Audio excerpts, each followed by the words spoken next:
Elizabeth and Gary and Milton. Once upon a time, there was a little girl.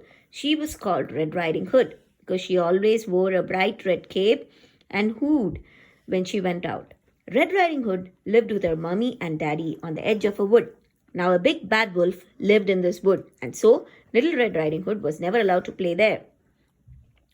One morning, Red Riding Hood was in the kitchen watching her mummy bake a cake when in came the woodcutter. I have just come from your grandmother's cottage, said the woodcutter. The old lady is not very well today and would like to see you. I'll go at once, cried Little Red Riding Hood. Poor Granny.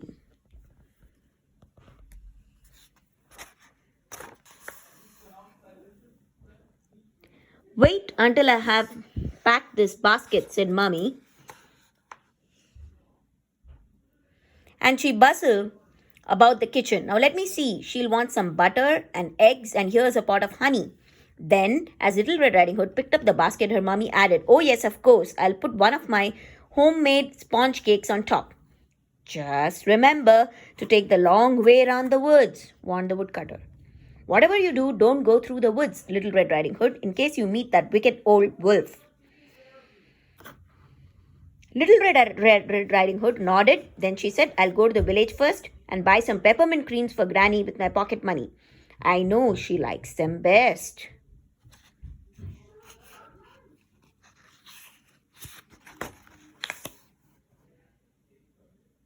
Peppermint creams. Little Red Riding Hood carried her basket ever so carefully as she ran down the hill to the village. When she came to the sweet shop, she went inside. Please, can I have some peppermint creams for my granny? She said to the old man behind the counter. I'm on my way to see her. She's not very well today.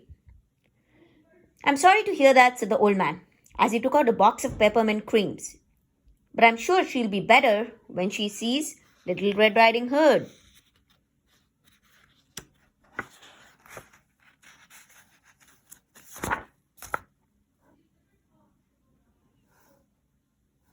As soon as Red Riding Hood left the shop, she met some of her friends. There was Mr. Benson, the village road sweeper. I'm going to my granny's cottage on the other side of the woods, she told him. And there was Mr. Jones, the fishmonger. I've got honey and cake in my basket, she told him. My granny is not very well and I'm taking her some nice things to eat. And there was Miss Mongo with her two Pekingese. I'm off to see my granny, Red Riding Hood told her as she stopped to pat the dogs. Then you had better keep to the long way round road and not take the shortcut through the woods, said Miss Mongo in her high, squeaky voice.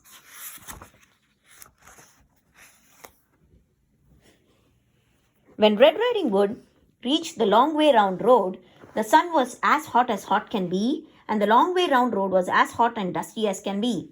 Soon, Red Riding Hood's dancing feet led her onto the fresh green grass. How hot and dusty this nasty old road is, she said to herself.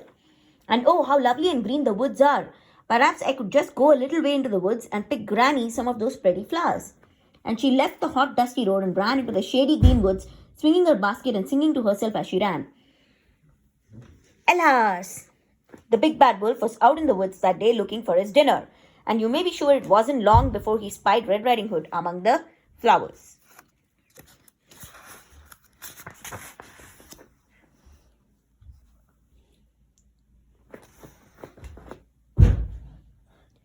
From his hiding place behind a tree, the wolf watched her for a little while. Then, just as she was about to put the flowers on top of her basket, he showed himself. Oh, cried Red Riding Hood at the sight of the big fierce wolf with his strong white teeth and sharp eyes. Oh, you don't have to be afraid of me, said the wolf with a toothy grin. Let's have a nice little chat. I don't know what to say, whispered Red Riding Hood, shaking with fright. Then just tell me where you are going on such a lovely sunny day, said the wolf. I'm going to see my granny, Red Riding Hood stammered.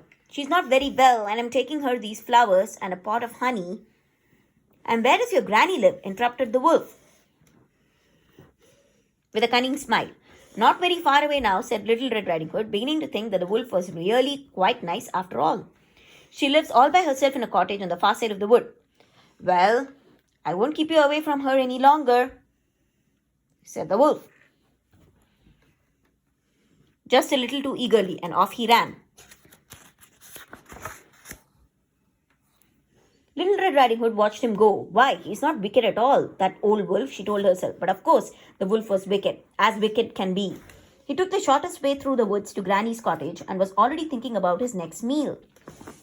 When he reached the cottage, the wolf knocked on the door.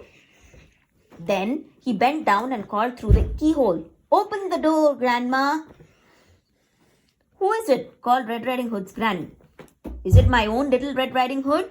"Yes, yes," the wolf called back, making his usually gruff voice sound quite gentle. "Yes, yes." "Then look under the big stone and you will find the key," said the grandma. The wolf looked under the big white stone and there was the key that unlocked the door. In a tick, he had fitted into the lock and turned it. There he goes. "Good gracious me!" screamed the old lady, sitting bolt upright in bed at the sight of grinning wolf. "Help! Help!" And she slid down in the bed and pulled the clothes right up to the top of her frilly nightcap. But this didn't help her one bit. Oh dear me, that wicked wolf gobbled her up just the same. That is all except the frilly cap. Then he put on the old lady's spectacles, placed her frilly cap on his head, and jumped into the bed to wait for Little Red Riding Hood. He did not have very long to wait, for presently there came a gentle knock on the cottage door.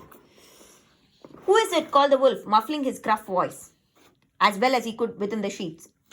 "It's your own Little Red Riding Hood. Come to see you," came the reply. "Then come right in," called back the wolf. "The door is on the latch. Just lift the latch, child." The wolf kept